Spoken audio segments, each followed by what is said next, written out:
Comme à notre habitude, on étudie, on consacre notre cours à la protection de nos soldats, à leur réussite. C'est besoin d'Hachem qu'on ait que des bonnes nouvelles, Amen. pour le retour des otages également et la guérison de tous les blessés. Amen. Avant de reprendre le cours, je voulais juste faire une précision importante. Pour les personnes qui sont un peu plus débutantes, comme vous le voyez, ce cours-là, comme on touche ici aux racines de la création, au secret de la création, donc c'est un cours qui est très dense, j'essaie d'aller doucement, mais également très profond. Donc, une chose qui va vous aider, premièrement, c'est de prendre des notes et de réécouter les replays des cours. D'accord? C'est très important. Il y a beaucoup de choses qui sont dites dans ce cours-là. La deuxième chose qui peut vous aider, c'est d'écouter le cours du Rav Yoel Ben Arosh. Alors, il y a le cours de dimanche sur l'introduction à la Kabbalah, mais il y a déjà une série de cours de l'année dernière qui s'intitule La Kabbalah de La Kabbalah de Aleph à Taf. Et je crois que c'est une trentaine de cours de mémoire et qui va reprendre ici toutes les bases de la Kabbalah. Et surtout, ce qui va nous intéresser, ça va être les sphirotes. Parce que dans notre étude, on a commencé un petit peu la lettre Aleph. Là, je vais commencer à faire une parenthèse. Mais on va beaucoup parler des sphirotes. Et voilà, c'est important. Je ne vais pas tout reprendre, tout réexpliquer parce que le Rav explique ça de manière vraiment magnifique. Cette ville s'est transformée en une Si on peut sorte juste couper les micros, de s'il vous ville plaît. fantôme. David, si tu veux, David. Ah, je suis haute, alors, attendez, je vais désactiver. Voilà. Euh, Et ce cours-là explique très très bien les choses. Et parce qu'on va aborder les sphirotes mais sous un angle un petit peu différent, on va encore mettre une couche. Donc c'est important pour les personnes de bien maîtriser ces notions-là. C'est pas obligatoire, hein, objet, etc. Mais ça vous aidera beaucoup d'avoir toutes ces bases et toutes ces références-là. Voilà. La semaine dernière, vous vous souvenez, on avait commencé il y a 2 semaines la lettre Aleph. J'avais rétropédalé un tout petit peu pour expliquer deux notions importantes. C'est la gematria, la valeur numérique. Et la deuxième chose, nous étions en plein milieu de notre aventure sur la découverte de l'araméen. Alors, vous vous souvenez, on s'était posé la question, il y a le Aleph, la lettre Aleph, ça a une racine araméenne qui signifie l'enseignement, ulpan. Ulpan, c'est de l'araméen. Et de manière générale, on s'était posé la question sur c'est quoi cet araméen. C'est un peu un joker qu'on sort à chaque fois, d'accord, pour expliquer l'hébreu. Et en quoi l'araméen explique mieux l'hébreu, en quoi l'araméen révèle des secrets sur l'hébreu, plus qu'une autre langue. Pourquoi pas le grec, le romain, le français, l'anglais. Donc on avait commencé un peu à toucher aux racines de ce qu'est l'araméen. Alors je vais vous remettre le texte.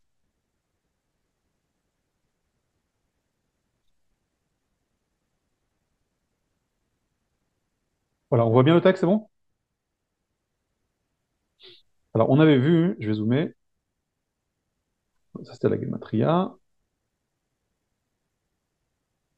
Voilà.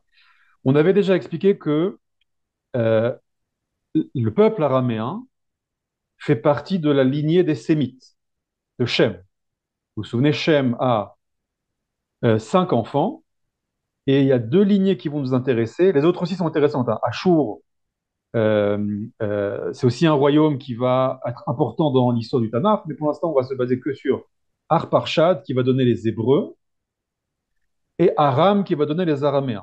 C'est important à comprendre. C'est-à-dire quand le projet sémite, la culture sémite, ici va prendre deux aspects. L'aspect de Arparchad, qui va devenir après la culture hébraïque, avant même la révélation, hein, de l'Echlecha, et un autre projet qui est le projet araméen. Ensuite, on avait expliqué, vous vous souvenez, je ne vais pas bien sur tout, Terach avec les 3 enfants, et on avait vu que Terach avait, suite à la mort de son fils Lot, Haran, à Ur-Kasdim, veut fuir les fours de Nimrod, fuir Ur-Kasdim, pour monter en terre de Canaan. Et on avait prouvé dans le texte que la terre de Canaan était à l'origine la terre des Hébreux, que Canaan, descendant de Ham, a conquis des Hébreux. Donc quand on voit Terach et sa famille, on voit Terach et sa famille, cette famille des Hébreux, en exil.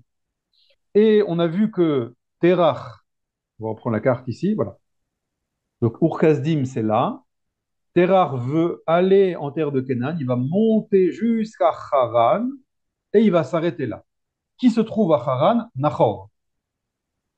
Nahor, le deuxième frère d'Abraham.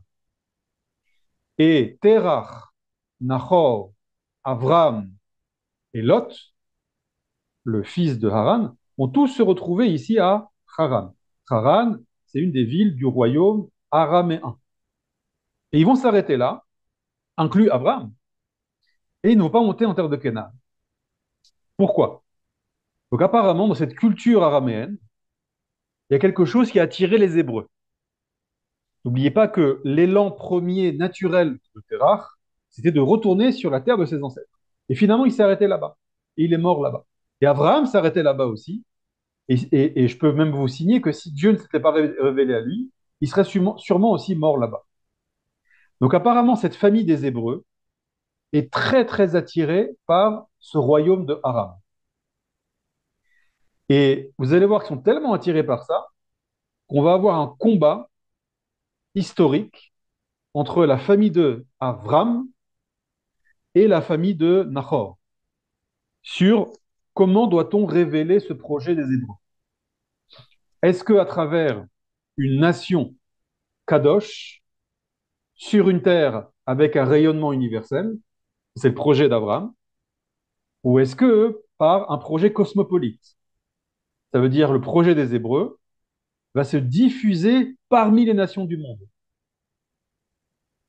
Et dans la culture araméenne, là-bas, il y avait quelque chose de spécial qui attirait beaucoup les Hébreux. Je vous avais dit, la culture araméenne, si on fait un parallèle avec notre époque, ça ressemble beaucoup à la culture américaine. Ça ressemble beaucoup à ça.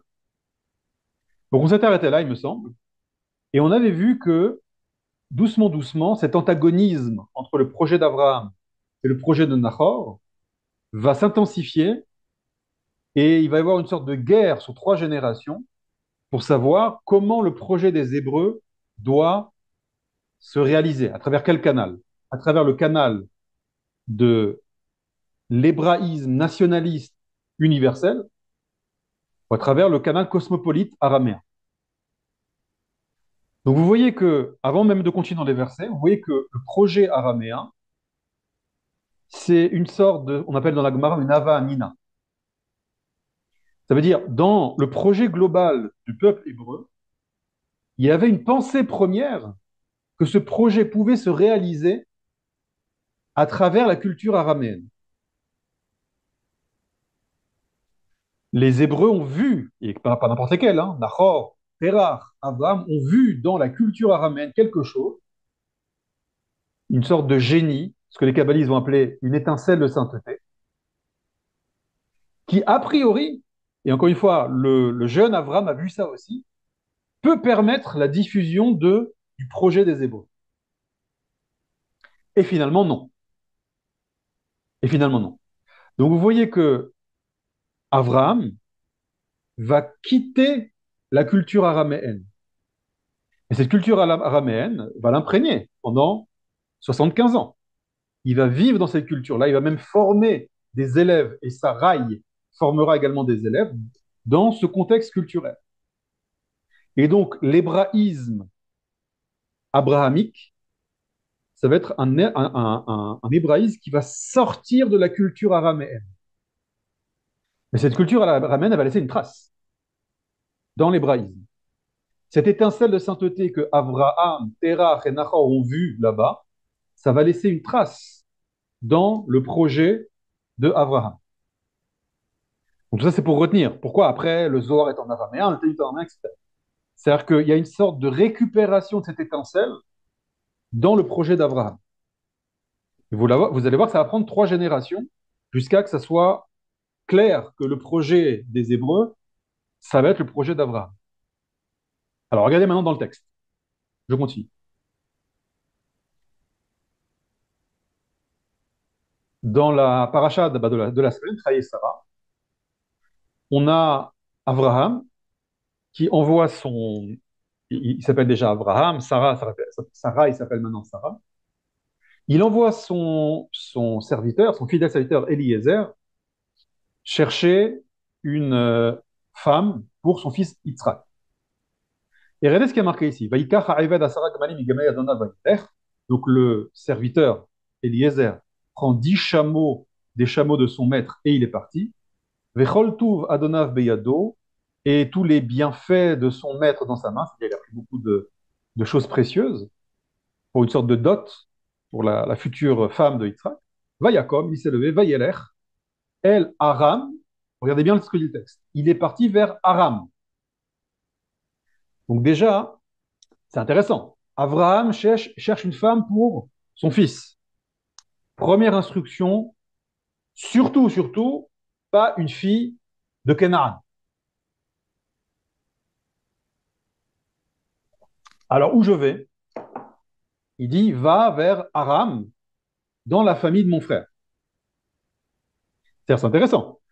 Abraham a quitté cette culture-là sous la directive divine.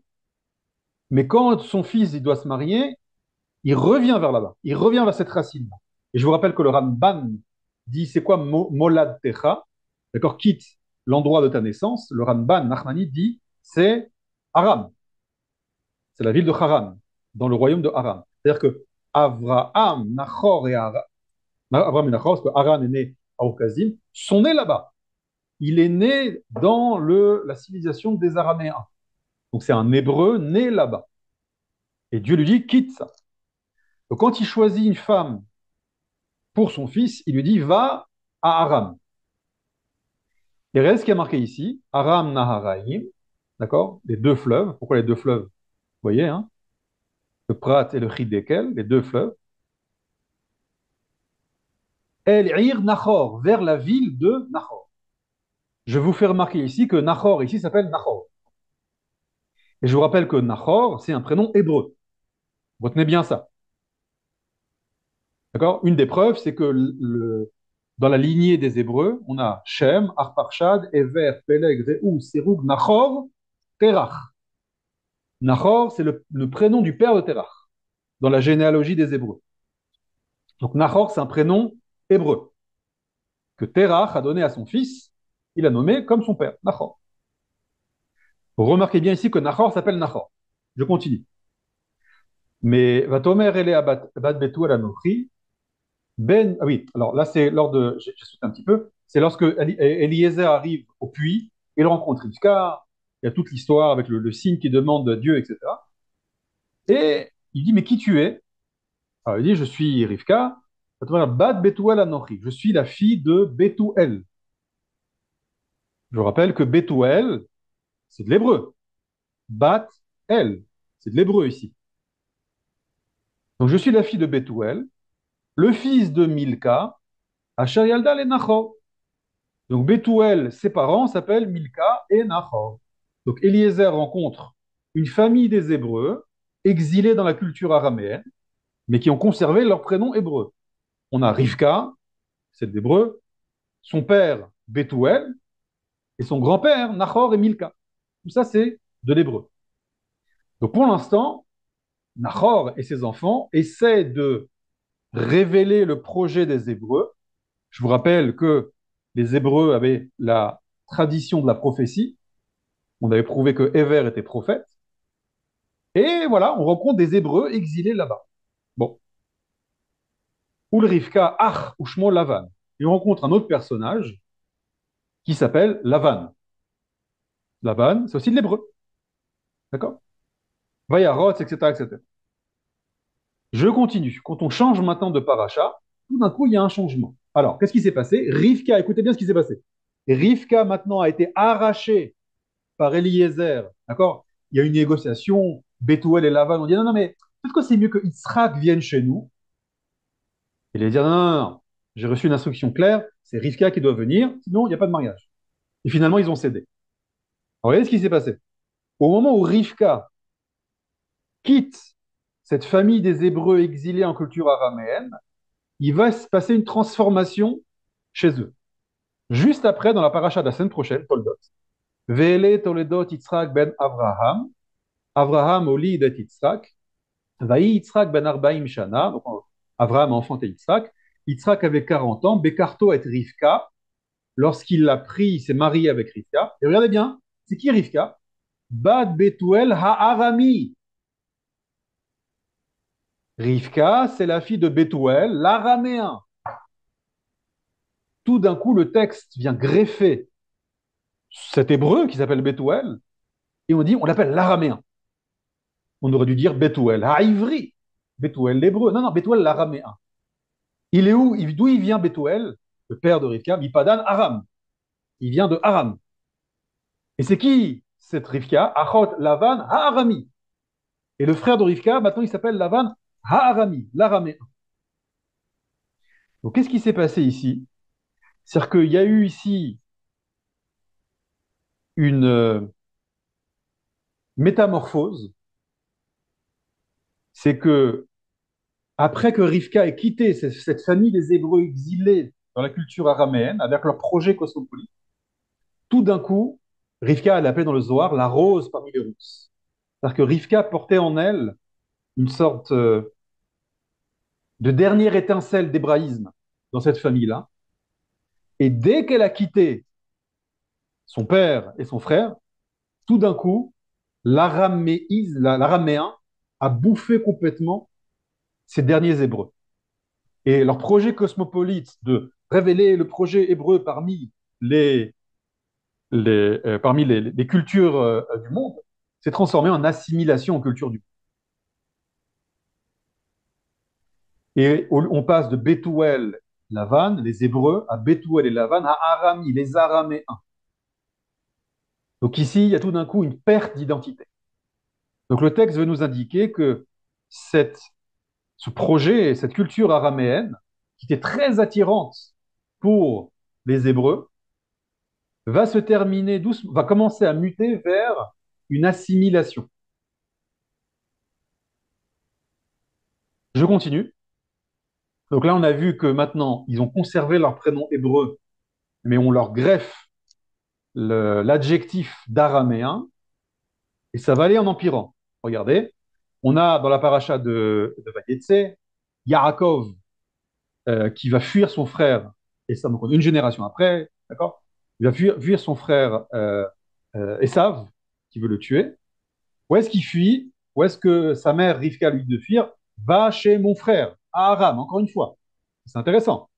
Les Hébreux en Israël, à chaque fois, ils envoient soit leur esclave, soit leur enfant dans la famille des Hébreux araméens. Et qu'est-ce qu'il y a là-bas? Il y a Lavan, qui s'appelle maintenant Lavan l'araméen. Mais pourquoi Rivka l'envoie là-bas? Parce que Rivka sait qu'il y a encore 4 étincelles à récupérer là-bas, d'hébraïsme, c'est les dernières étincelles. C'est Rachel, Léa, Bilha et Zilpa. Les 4 femmes de Yaakov, ce sont les 4 dernières étincelles d'hébraïsme qui sont encore enfermées chez Lavan. Vous connaissez l'histoire, Lavan, l'arnaqueur, Lavan, le menteur, va essayer d'arnaquer Yaakov. Ce qui devait rester, il devait rester 7 ans, il est resté finalement 20 ans. 7 ans pour euh, Rachel, finalement il a eu Léa. Encore 7 ans pour finalement avoir Rachel. Et après encore 6 ans pour travailler le troupeau de Lavan. Et à la fin, Yaakov, dès que Yosef va naître, Yaakov fuit Lavan. Et Lavan va essayer de le tuer. Finalement, Dieu va se révéler à Lavan, il ne le touche pas, etc.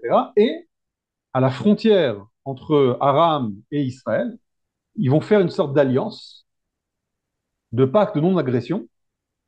Et là-bas, ils vont faire euh, un, une monticule de pierre qui sera une sorte de témoignage d'un pacte de non-agression entre la famille de Lavan et la famille de Yaakov. Maintenant, regardez, le verset qui parle de ça, dans Bereshit 31-47, Vaïkra, alors maintenant, et à la fin, il y a la conclusion. Regardez comment Lavan appelle ce monticule, un darta, on dit en hébreu, comment on appelle ça en français? Cette sorte de signe d'alliance. Vaikralo Lavan, Yegar Sahaduta. Vous savez, je vous ai dit que dans la Torah, il y a des mots en araméen, il y a même un livre qui est pratiquement écrit tout en araméen, le livre de Daniel. Et bien là, vous avez les premiers mots d'araméen de la Torah. Regardez, Lavan va appeler ce monticule de pierre qui représente un témoignage, Yegar Sahaduta. Et ça, c'est de l'araméen. Tout d'un coup, Lavan, qui est un hébreu, qui devient Lavan, l'araméen, se met même à parler en araméen. Et qu'est-ce que ça veut dire Yegar Sahaduta? Regardez comment Yaakov Karalo, Yaakov l'appelle Gal Aed. Gal, c'est monticule, Aed de témoignage. Et c'est quoi Yegar Sahaduta? Yegar en hébreu, c'est Gal, monticule. Sahaduta, Sahade, ceux qui connaissent la Gemara, parfois c'est avec un Samer, ça veut dire témoignage. Anan Sahade, etc. Lors par exemple, de la Ketouva. Anan Sahade, les deux témoins, on appelle ça Anan Sahade. Vous voyez que Lavan, lui, il parle en araméen et Yaakov parle en hébreu. C'est le même mot. Gal, Aed, c'est Yegar Saduta, c'est le même mot. Traduit en araméen. Donc ici, vous avez la première traduction araméenne. Évidemment, Lavan parlait araméen, il parlait aussi l'hébreu. Et là, le texte veut mettre en avant que il a tellement été bouffé par la culture araméenne que sa façon maintenant de s'exprimer, c'est l'araméen. Et ça va devenir encore pire après. Regardez à la suite, dans le livre de Devarim, lorsqu'on parle de la mitzvah des bikurim, c'est-à-dire les prémices qu'on va apporter au Beth Amikdash, il y a une sorte de cérémonial avec une phrase que celui qui apportait les bikurim au Beth Amikdash devait dire. Et, et la phrase c'est comme ça, Ve'anita, ve'amarta. Donc, tu es arrivé au Beth Amikdash avec tes bikurim, tu devais dire ça. Lifne Adonai Elohecha, tu devras dire devant Hashem Elohecha, donc au Beth Amikdash. Deux points, ouvrez les guillemets. Arami Oved Avi. Avi, mon père, on fait référence ici à Yaakov. Oved a failli se perdre chez un araméen. C'est qui l'araméen auquel on fait référence ici? C'est Lavan. C'est-à-dire que Yaakov, il y a eu un danger de mort. Dans la Haggadah de Pessah, on dit que Lavan, Bikesh Laakor et Akol, il voulait déraciner complètement Yaakov en le tuant. Pourquoi il voulait le tuer? Parce qu'il voulait casser tout ce projet hébreu qui passait par Israël. Il voulait vaincre le projet d'Abraham et il voulait que le projet de Nahor, qui devait passer par la culture araméenne, réussisse. Et regardez comment il est appelé par la Torah. Même plus Lavan, son nom hébreu s'est effacé. Il s'appelle maintenant Arami, l'araméen. De là, on apprend quelque chose de très important, c'est que le projet d'Israël ne pourra jamais être cosmopolite. À chaque fois que Israël a essayé de diffuser sa lumière parmi les nations du monde, ça se finit soit par une assimilation, soit par des pogroms. Le seul projet valable, c'est le retour en Israël. Et ce n'est pas le cosmopolitisme, mais c'est l'universalisme. D'Israël, on va maintenant rayonner et avoir une interaction avec le monde. Donc ça, c'est le contexte historique de la langue araméenne. Donc si on résume, la langue araméenne, c'était une tentative qui a échoué de révéler le projet des Hébreux. Mais cette tentative, elle a été euh, mise en œuvre parce que dans la culture araméenne, il y a quelque chose de très grand qu'ont vu les Hébreux là-bas. Et qu'est-ce qu'il y a de très grand dans la culture araméenne? C'est la langue araméenne. La langue araméenne a une capacité d'expliquer de manière intellectuelle, intelligible, la culture hébraïque. Pour faire clair, si maintenant on est, nous, des milliers d'années plus tard,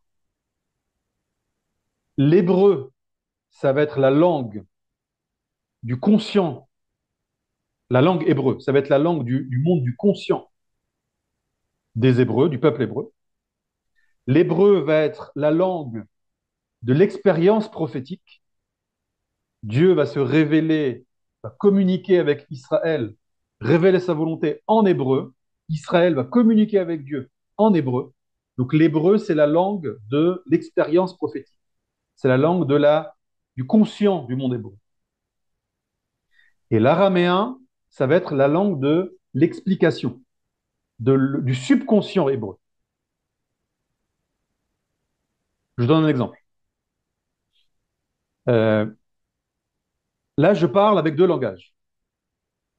Comme je suis en train de m'adresser à vous, je vous parle en français.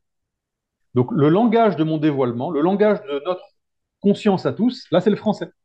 On dialogue, je parle, vous me posez des questions, vous comprenez, vous écrivez, etc.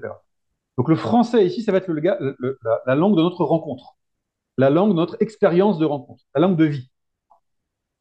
Mais il y a un autre langage caché qu'on ne peut voir que si on rentre dans une obscurité, c'est-à-dire on arrête maintenant de dialoguer, c'est mon langage corporel. Quand je parle, je bouge des mains, je peux parler comme ça, je peux parler comme ça, je peux sourire, je peux faire des mimiques. C'est un langage corporel. Vous savez que 80% du message passe par le corps. Maintenant, quand je vous parle, maintenant que vous avez dit, vous faites attention à mes mains, etc. Et sinon, vous ne faisiez pas attention à ça. C'est quelque chose, un langage qui passait caché. Votre conscience attachée aux mots que je dis.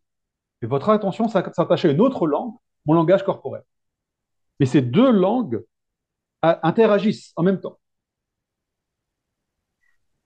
La langue du conscient, c'est l'hébreu, et la langue de l'inconscient, c'est l'araméen. Maintenant, pour analyser mon langage corporel, qu'est-ce qu'il faut que je fasse?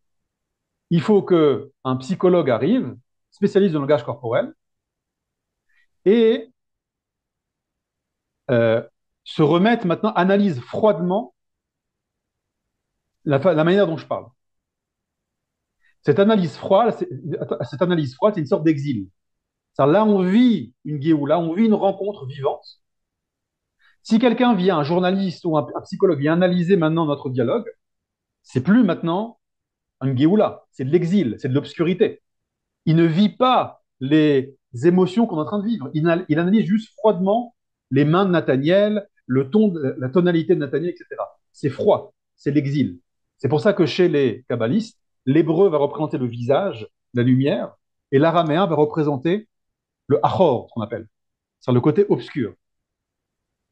Mais pas de manière négative. Le côté obscur de manière, l'analyse froide, l'analyse sans révélation prophétique. Ça, c'est l'araméen. Donc c'est pour ça que un sage d'Israël est autorisé à utiliser l'araméen pour donner des explications. Parce que l'araméen va révéler des choses que l'hébreu ne révèle pas, mais à l'inverse, l'hébreu va révéler la grande majorité des choses. C'est pour ça qu'il faut étudier en hébreu. C'est pour ça que je vous fais les cours sur l'hébreu biblique. Si vous n'étudiez que en langage de traduction, en langage de traduction intelligente, vous n'allez pas comprendre le message. C'est comme si maintenant, je vous donne un cours maintenant de 1 heure, et si vous apprenez la Torah en français, en langage traduit ou en araméen, c'est comme si maintenant, l'heure de cours, vous n'apprenez que le langage de mon corps.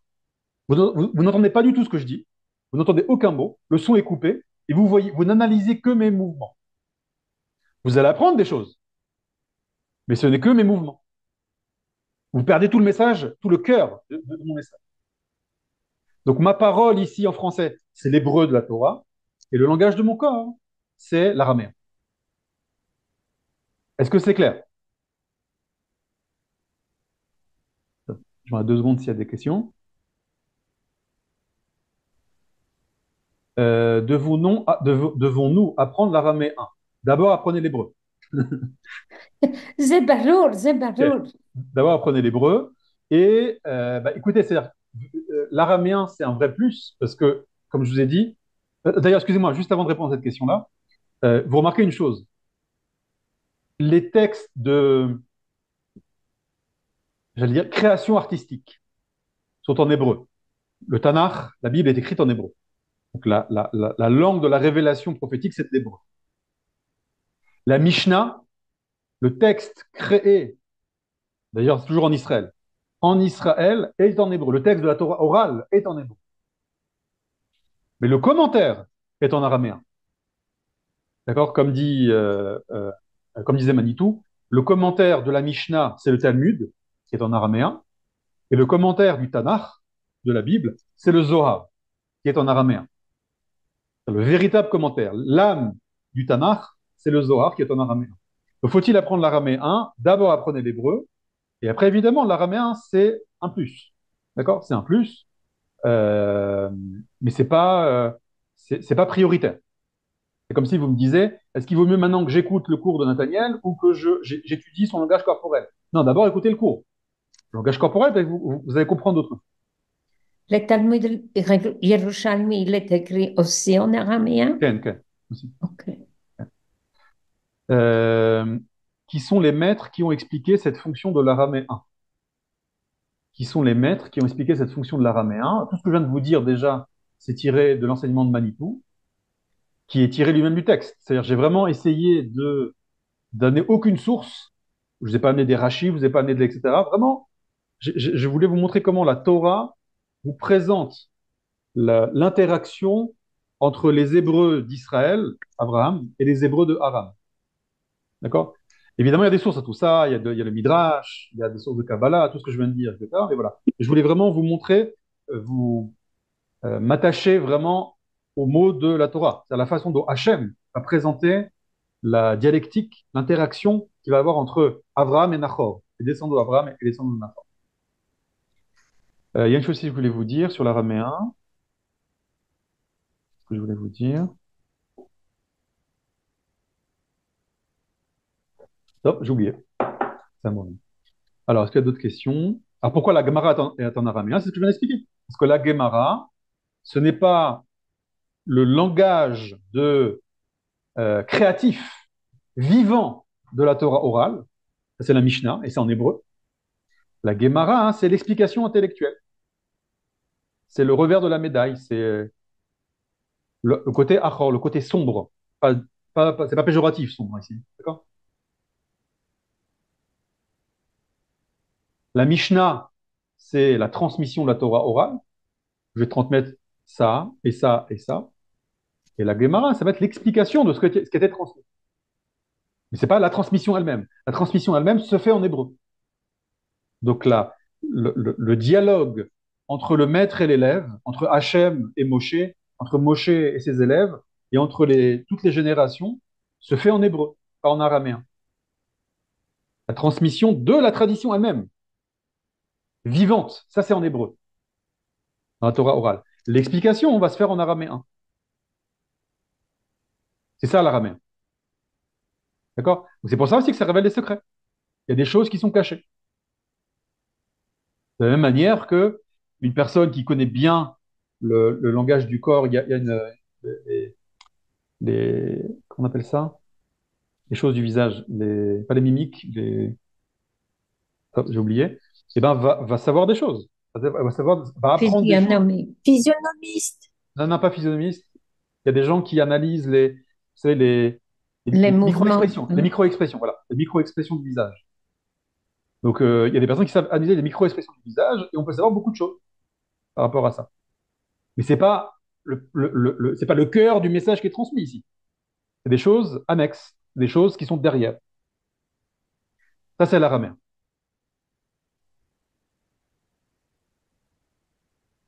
Est-ce qu'il y a des questions sur l'araméen? Donc voilà, c'est pour ça que on peut se permettre, je m'autorise à utiliser l'araméen. On va utiliser l'araméen pour l'étude de nos lettres. D'accord? C'est pour ça que quand je vous ai parlé du Aleph, je vais revenir sur ça. J'ai utilisé le mot bara et j'ai utilisé la signification en araméen du mot bara. D'accord? Qui est complètement opposé d'ailleurs au mot bara en hébreu. Euh, oui, mais il y a une perte d'infos par rapport à l'hébreu. Exactement, Rivka, tout à fait. C'est pas seulement qu'il y a une perte d'infos, c'est que, on va dire comme ça, c'est très important ce que vous dites. Celui qui n'étudie que l'araméen, par exemple, celui qui toute la journée va étudier que la Gemara, que le Talmud, Vous comprenez bien maintenant qu'il s'attache qu'à la périphérie des choses. Donc je trouve ça très triste, ça m'attriste beaucoup quand j'entends des gens qui passent 8 heures par jour à étudier le Talmud et qui n'étudient pas le Tanakh, qui n'étudient pas la Mishnah, qui n'étudient pas la vie elle-même de la transmission. Ils étudient la périphérie. La Gemara, c'est très important, mais ce n'est pas la base. Donc quand tu as des personnes qui sont formées toute leur vie à étudier toute la journée le Talmud et n'étudient pas la base, c'est comme si je vous disais, il y a des personnes qui toute la journée étudient la périphérie du message et pas le message lui. Et de là, vous pouvez comprendre après beaucoup de choses. Par exemple, pourquoi il y en a qui pensent que tu peux vivre ton judaïsme en dehors d'Israël et ça peut être un objectif en soi. C'est pour ça qu'il y en a qui disent, mais quoi, il faut faire l'armée en Israël. D'où on voit qu'il faut faire l'armée en Israël. Où c'est marqué dans le Talmud. Oui, parce que si tu dis pas le Tanakh, si tu n'as pas le cœur du message du judaïsme, tu ne t'attaches qu'à la périphérie. Je vous rappelle que le Talmud de Babylone, en plus, ces étudiants-là n'étudient que le Talmud de Babylone, euh, sont cités dans le Talmud de Babylone 30% des versets de la Torah. Donc il y a 70% qui ne sont pas du tout cités. Et ces 30% qui sont cités, ce n'est pas le pshat des versets, comme nous on fait, c'est l'explication midrashique des versets, qui est très importante et qui est très profonde et qui est très utile. Ce n'est pas le pshat. Donc quand tu as un verset, la milchama lo yuvecha, que lorsque tu pars en guerre contre ton ennemi, le pshat, c'est le peuple d'Israël qui part en guerre contre son ennemi. Il fait la guerre avec des armes. Le midrash va te dire, ton ennemi, c'est le Yetzer Hara. Donc si tu t'attaches que à la couche qui n'est pas le pshat, tu n'as pas les bases, tu n'as pas les bases de la vitalité de la transmission, bah tu peux, et si tu es formé de génération en génération comme ça, tu peux dire, mais quoi, d'où le Israël, on part à la guerre, d'où part l'armée? Le roi David, il avait du sang sur les mains, mais bien sûr, il a marqué qu'il a du sang sur les mains parce qu'il vérifiait les bdikot, nida des femmes. Le roi David, dans le Talmud, il y a marqué le sang sur les mains, les femmes lui amenaient, lors du cycle de la purification de la femme nida, après le cycle menstruel, des, des, des tissus avec potentiellement du sang menstruel dessus. C'est ça, le roi David qui a le sang sur les mains. Voilà. Si tu lis Tanakh, tu comprends c'est quoi le roi David qui a le sang sur les mains. Il a fait 26 guerres dans sa vie, le roi David. Oui, Ariela. Euh, alors, est-ce que l'hébreu est une mutation? Est-ce que c'est la langue d'une famille, celle d'Abraham, dont la langue aurait muté de l'araméen vers autre chose qui est devenu l'hébreu? Ou est-ce qu'on a deux sources parallèles? Et là, du coup, je comprendrai plus rien du tout. Est-ce que il est possible de nous remettre en perspective l'origine de ces deux langues? Okay. En même temps, il y a L'hébreu, des similarités entre les deux langues, donc évidemment, je évidemment. comprends plus du tout. Alors, l'hébreu, Dieu parle à Adam en hébreu. Donc, le fameux Lachon à Kodesh, c'est l'hébreu. C'est-à-dire donc, l'hébreu, c'est la langue d'origine de Adam et de sa descendance. Quand Dieu parle à Noach, il lui parle en hébreu. Quand Dieu parle à Ever, il lui parle en hébreu. Quand Dieu parle à Abraham, il lui parle en hébreu. Bon. Maintenant, alors, il faut faire tout un cours sur ça, je ne vais pas le faire maintenant, c'est pas notre sujet, mais il y a eu un éclatement des langues lors de la tour de Babel. Il faut bien comprendre ce qui Babel? s'est passé là-bas, voilà, exactement. Et lors de cet éclatement-là, il y a eu des étincelles, il y a eu plusieurs choses qui sont produites. Il y a eu un éclatement des langages. Je ne vais pas expliquer maintenant ce que c'est parce que ça prend un petit peu de temps. Et il y a eu une deuxième chose, c'est qu'il y a eu un éclatement de l'identité humaine originelle. L'identité Tu humaine l'avais évoqué originelle, déjà. Ouais. voilà, était composée de 70 facettes. Et c'est une sorte de puzzle géant qui vivait en harmonie. Et cette identité a explosé aux 70 morceaux qui sont dus des 70 nations. Et dans chacun de ces morceaux, il y a ce qu'on appelle des étincelles de sainteté. Donc, dans chaque culture, tu as des étincelles divines qui sont enfermées là-bas. Dans la culture araméenne, l'étincelle divine, c'est sa langue. Mais dans chaque culture, il y a d'autres étincelles. Je vous donne un exemple. C'est quoi l'étincelle de sainteté ou les étincelles de la culture égyptienne? Il y a plusieurs choses. Et une des choses qui est très flagrante dans le texte, c'est que euh, lorsque les Hébreux ont l'ordre de construire le Mishkan dans le désert, le Mishkan et les ustensiles, donc le tabernacle, il faut du bois, il faut de l'or, il faut de l'argent, il faut des métaux précieux, il faut des pots, etc. D'où les Hébreux, d'où viennent ces matériaux? D'où vient l'or qui a permis de créer le Aaron Abrit, le Aaron Abrit qui va être le réceptacle de la Shekhina sur terre? De quel or? De l'or d'Égypte. C'est-à-dire qu'en Égypte, il y avait de l'or, et cet or-là, donc la matière, hein, le matériau, l'or, enfermait en lui une capacité de révéler Dieu sur terre. Le problème, c'est que les Égyptiens étaient des Réchaïm. Donc cette étincelle-là, cet or-là, était mélangé avec des sigim, des scories. Et donc une partie de l'or mauvais est partie dans le veau d'or, et ce qui restait, donc la pureté divine qui était dans cet or-là, ça a donné le Aaron Abrit. Donc à chaque exil, vous allez remarquer que le peuple d'Israël va ramener avec lui des étincelles. Amen. Et dans chaque culture avec laquelle on était en contact, à chaque fois on ramenait des choses différentes. Je vous donne un autre exemple. On dit que Yaakov, pourquoi il est resté autant de temps chez Lavan? Il y a une grande question. Il aurait dû rester que 14 ans chez Lavan. Et après, il est resté encore 6 ans. Pourquoi? Il y a tout un, vous connaissez le texte, les brebis, les troupeaux qui avaient des tâches spécifiques, Akudim, Nekudim, Vroudim. D'accord? Ça veut dire, ce serait intéressant. La Torah te base en quelques versets 20 générations d'histoire, de Adam à Noach. Lui, il engendrait lui, il engendrait lui, il engendrait lui, c'est pas important. Après, de Noach à Abraham, lui, il engendrait lui, il engendrait lui, on base ça. Mais qu'est-ce qui s'est passé? Mais je veux savoir. Non, non, c'est pas important. Et par contre, les brebis et les tâches sur les brebis du troupeau de Laban, ça, j'ai pas vérifié, mais je suis certain qu'il y a plus de versets sur les tâches des brebis du troupeau de Laban que 20 générations de l'histoire de l'humanité. Très étrange. Si vous dites que Yaakov a besoin d'argent, son père était multimillionnaire. Abraham Yitzhak était très très riche. Donc effectivement, Eliphaz l'avait dépouillé lorsqu'il a quitté, etc. Mais il revient. Il fait un business en Israël. Tu as besoin de rester 6 ans en galoute chez un rachat qui va essayer de te voler, même de te tuer, pour des brebis. Comment c'est possible? Alors on sait que Yaakov, il y a marqué que Maaseh Avot Siman Labanim. Ce qui est arrivé au patriarche, c'est un signe, c'est une sorte de graine à ce qui va arriver plus tard. Si vous rentrez maintenant dans la Kabbalah, on voit que ces brebis-là étaient des très très grandes lumières. Et je vais expliquer juste une petite histoire qui étaient ces brebis. Un jour, le Baal Shem Tov,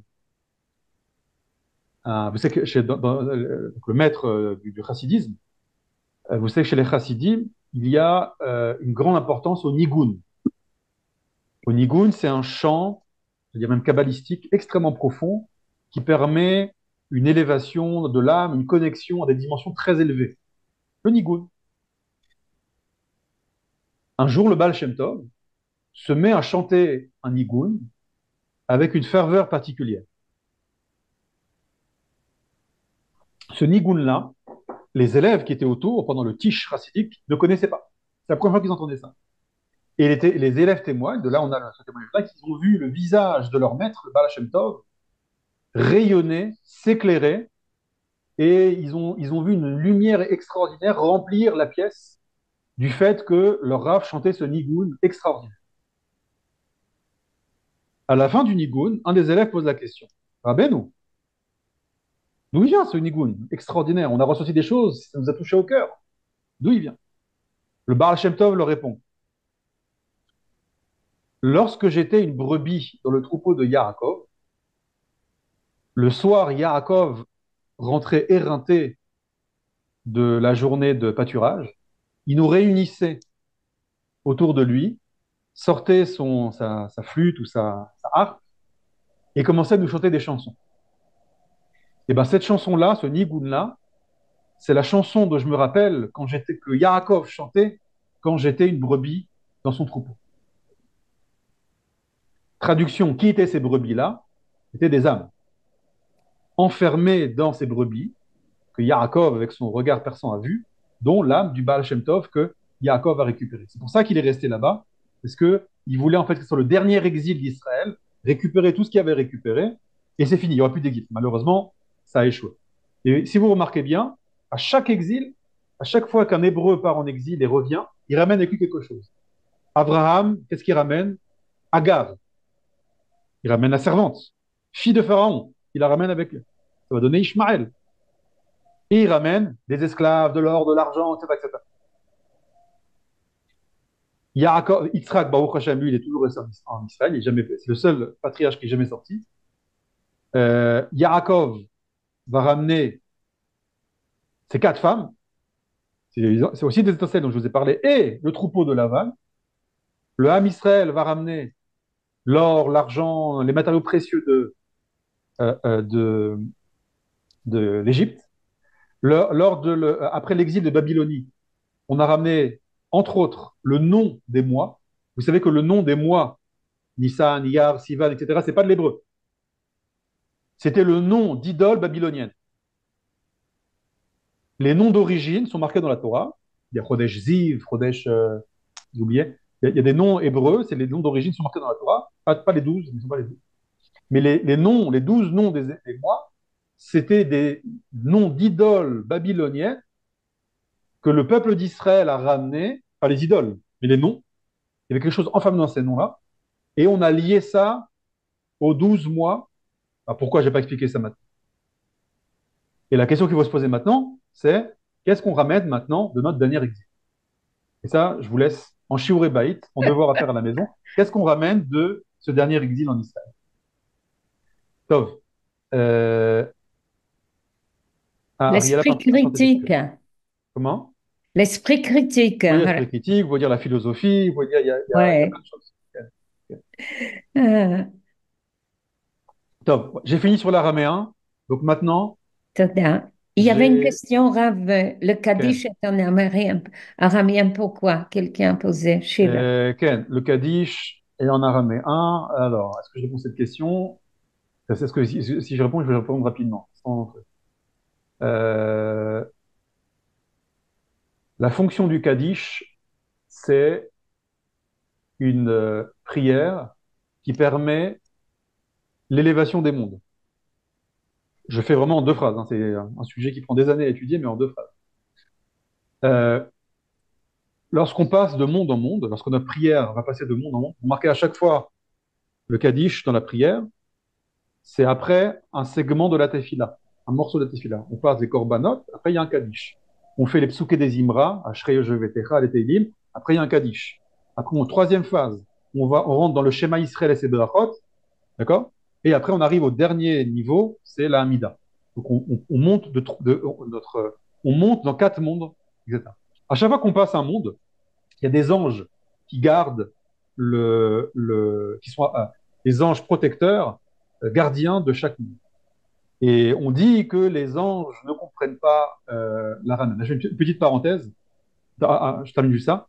Donc on dit que les anges, donc cette langue araméenne permet euh, de nous faire accéder à ces différents mondes lors des 4 phases de la prière, euh, sans la possibilité aux anges de faire un kitroug ou d'arrêter notre prière, de faire des, comment dire, kitroug, de faire des, comme un procureur qui fait un kitroug, euh, une, euh, nous critiquer, si vous voulez, qu'on n'est pas méritant de monter de monde à chaque fois.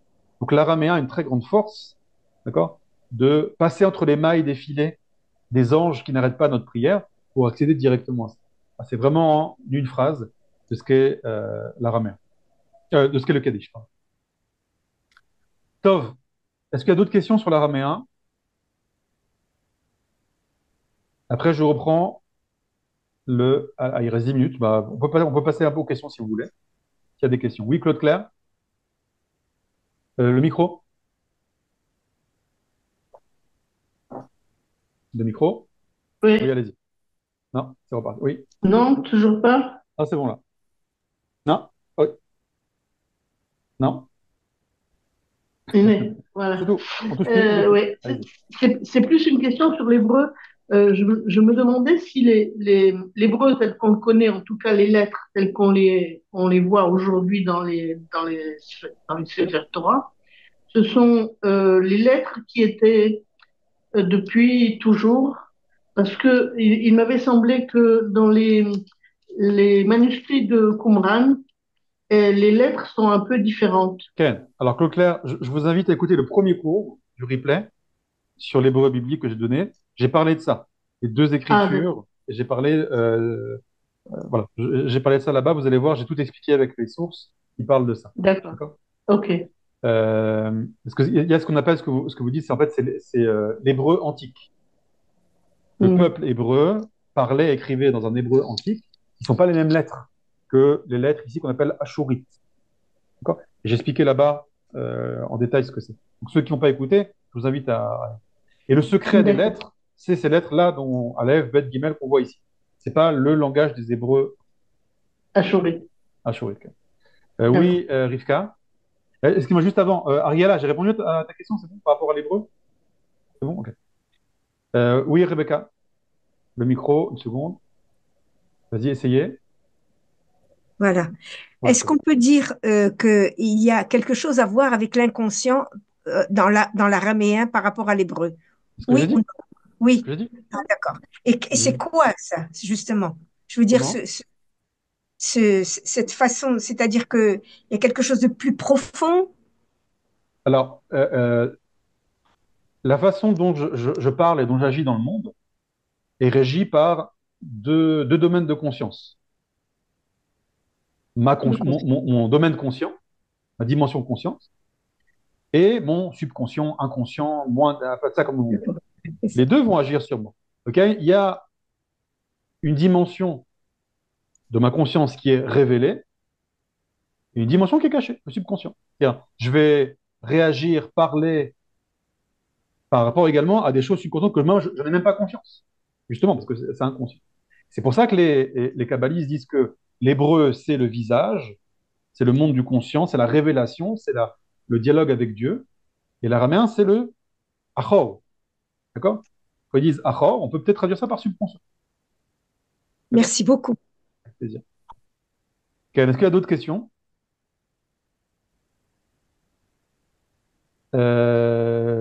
Laquelle l'inconscient est structuré comme un langage. FME, exactement. Exactement. Ok. Euh, Ce que dit Richard. Oui? oui, Ariella. il y a d'autres figures de l'inconscient dans euh, quand nos maîtres nous parlent de Kabbalah. On dit par exemple que Léa est la figure inconsciente de l'épouse de Yaakov, quand Rachel représente plutôt son niveau de Exactement. conscience. Il y a une autre histoire aussi quand Yaakov fait passer le Yavok à toute sa famille pour aller justement retourner vers Lavan. Et on dit quelque chose dans son inconscient le ramène en arrière. On dit qu'il a oublié un Kéli. Et en fait, un D'accord. Kéli, ce serait d'affronter son propre inconscient. Et c'est là qu'il va rencontrer l'ange et se battre contre lui-même. Comment tu pourrais nous faire le lien entre ces différentes figures de l'inconscient dans la pensée juive profonde par rapport justement à ce que tu viens de nous enseigner sur l'araméen, que je te remercie parce que j'ignorais mais totalement ce que c'était que l'araméen. Est-ce qu'on peut faire un lien? On peut faire un lien maintenant en 6 minutes. C'est Non, d'accord, un ok. petit peu compliqué. Un petit peu compliqué. Mais pour revenir sur ce que tu as dit, c'est quoi? Formule-moi une question. Là, tu as fait une description. Formule-moi une question. Oui, C'est quoi? oui. Disons que j'ai constaté que l'inconscient n'est pas on n'ignore pas dans le judaïsme, on n'ignore pas l'existence d'un inconscient, c'est-à-dire quelque chose qui est agi en nous. D'accord. euh, Parallèlement ou en dessous de la surface des eaux, on va dire, par rapport à nos actes, nos pensées et nos paroles. et que donc cette dimension, elle existe bien. Freud ne l'a pas découvert au XXe siècle. Exactement. Et elle existe dans nos textes, etc.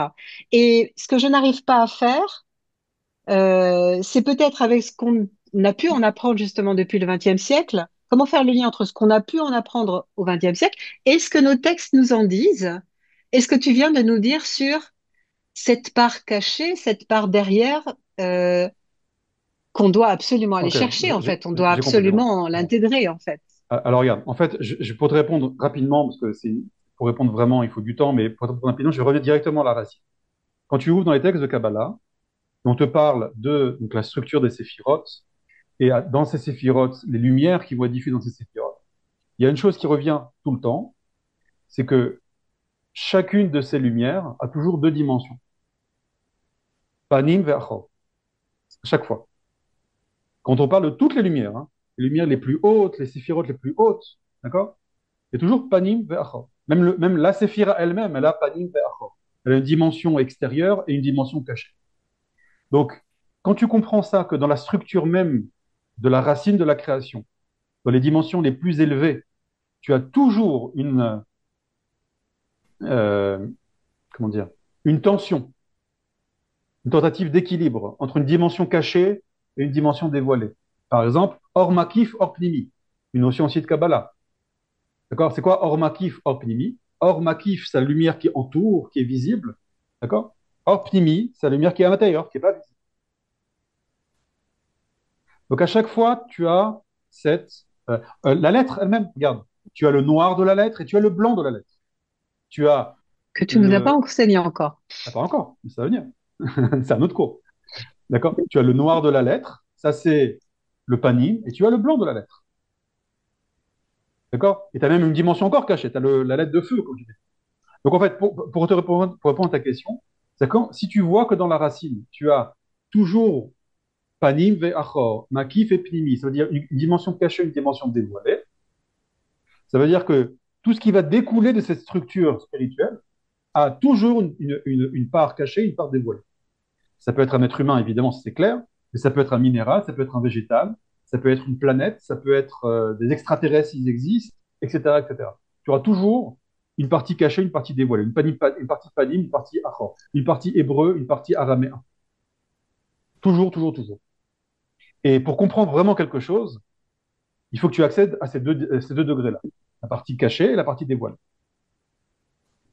Est-ce que c'est ce qu'a fait Yaakov malgré lui, c'est ça? C'est ce qu'a fait Yaakov. Non, pas malgré En lui. revenant sur le Yabok, en revenant. Ken, mais il a décidé. Ça, il n'a pas été forcé. C'est-à-dire qu'il y a marqué Pachim Ktanim, il voulait récupérer ses petites, Achim Ktanim, Ken. voilà, ces petites coupes, on va dire, ces petits ustensiles. D'accord? Fiole. Fioles, en effet. Des petites fioles. Mais, mais il l'a voulu. C'est-à-dire, tu as raison que c'était une sorte, quelque chose d'instinctif qui est monté chez lui, mais il a donné une place à cet instinct dans le monde de sa conscience. Voilà, c'est ça. Donc D'accord. il est reparti. Il aurait pu décider de partir, de continuer en Israël. C'est ça. D'accord. Il n'a pas dit Parfois non. dans notre vie, comment? Il n'a pas dit non. Voilà. Il a dit oui. Parfois, il faut toujours être très à l'écoute de ces instincts. Le Rav Kook appelle ça des éclairs de Neshama, parfois. D'accord. Tu as des fois des éclairs comme ça, une sorte d'instinct qui monte en toi. Il y a même des méthodes qui ont été créées comme ça. Des méthodes dans le développement personnel ou en psychologie ou peu importe. Ça veut dire, on te pose une question, qu'est-ce qui te vient tout de suite? Tout de suite. Qu'est-ce qui monte tout de suite? D'accord? C'est pas forcément une bonne réponse, la bonne réponse, mais si ça te vient tout de suite, si c'est monté en toi tout de suite, d'accord? Ça veut dire quelque chose à creuser là-bas. C'est pas forcément ta décision ou ta réponse définitive, mais c'est à prendre en compte. J'ai un ami qui est un musicien et chanteur, il écrit des chansons, et quand il me montre les textes qu'il écrit, je vois à chaque fois euh, pas des ratures, mais il met des choses entre parenthèses. C'est quoi, pourquoi tu mets des choses entre parenthèses? Il me dit, quand j'écris une chanson, j'ai tout d'un coup un mot qui m'arrive, ou une phrase qui m'arrive, et finalement, non. Il dit, mais le fait que c'est monté comme ça en moi, surtout dans le domaine de la musique, je veux pas effacer, je veux pas raturer. Je veux laisser une place à cette chose qui est montée à ce moment-là, cette phrase, cette, Surgissement. exactement, ce surgissement, etc. Donc c'est très important. Ça, c'est ce côté achor qui monte comme ça des fois. Et celui qui se ferme à ça, qui veut que toujours rester dans le monde du conscient, d'accord? Le monde des rêves. Le monde des rêves. Si vous voulez apprendre à vous connaître, moi j'ai un ami et je vous conseille de le faire, j'essaie de le faire de temps en temps, dès qu'il écrit ses rêves. Vous avez une grande partie de votre identité qui ne se révèle que la nuit. Elle se révèle jamais dans le monde du conscient, en tout cas peut-être par éclair, mais jamais, etc. Et donc, si vous voulez apprendre à vous connaître, écrivez vos rêves. Réfléchissez à vos rêves. C'est très important. Ça fait partie de vous. Alors, pas tous les rêves sont du roi HaKodesh, de la prophétie, des rêves prémonitoires. Ça existe aussi, ça, évidemment, ça encore plus. Mais même des rêves qui sont des bêtises, des choses parfois, etc. C'est pas grave. Pourquoi ces bêtises-là apparaissent à ce moment-là en vous? D'accord, des choses que vous avez vues la journée, ça apparaît, ça apparaît dans la nuit. Mais vous avez vu plein de choses dans la journée. Pourquoi c'est que ça qui apparaît dans la nuit? Pourquoi votre moi intérieur a décidé de faire sortir ça dans votre rêve? C'est à étudier, c'est à travailler. Et évidemment, le rêve est lié à la prophétie, le rêve est lié à des notions très très profondes, des messages divins, etc. Ça, c'est une évidence. Mais je parle même pas de ça. Je parle même des choses basiques dans le rêve. Ça fait partie de vous. Ça fait partie de votre monde caché, votre monde obscur, pas dans le sens négatif du terme, hein, pas dans le sens, dans le sens de caché. Voilà, en quelques minutes. J'ai juste une question, Oui, si vous permettez, allez-y. par rapport à la Mésopotamie, en fait. On parle beaucoup dans les textes sur l'Antiquité, on parle de la Mésopotamie. Euh, Par rapport à la terre de Canaan et Aram, et ça se situe où, en fait? Il me semble que de mémoire, la Mésopotamie, c'est justement toute cette. C'est le Si croissant quelqu'un peut fertile. m'aider, voilà, Oui. ça inclut Canaan, ça inclut Aram, enfin, de nos jours, ça inclurait le Liban, l'Irak, la Syrie, euh, peut-être l'Irak, la Syrie, une partie peut-être de l'Iran. Je pense, si on tape sur Google Mésopotamie, vous avez une carte. Disons, l'histoire humaine à l'époque biblique se passe en majorité en Mésopotamie, et ensuite ça va aller vers l'ouest, aller vers l'Occident.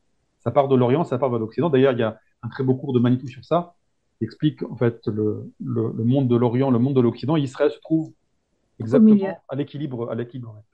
Exactement. Merci. Je vais m'arrêter ici, il est déjà 9h02. Je vous souhaite un Shabbat Shalom. Donc la semaine Merci prochaine, beaucoup. on reprend Bezrat Hashem, Merci vraiment beaucoup, lettre beaucoup. Aleph, avec plaisir. Et maintenant, je peux sortir mes jokers de l'araméen. Maintenant, vous comprenez pourquoi je sortirai mes jokers d'araméen. Vous avez compris pourquoi. Je vous dis Shabbat Merci. Shalom. Shabbat Shalom.